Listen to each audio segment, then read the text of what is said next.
Salmo 23. O Senhor é o meu pastor e nada me faltará.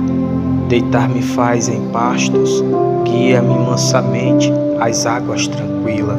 Refrigera a minha alma, guia-me pelas veredas da justiça, por amor do teu nome. Ainda que eu andasse pelo vale da sombra da morte, não temeria mal algum, porque tu estás comigo, a tua vara e o teu cajado me consolam. Prepara-me uma mesa perante mim na presença dos meus inimigos. Unge a minha cabeça com óleo, o teu cálice transborda.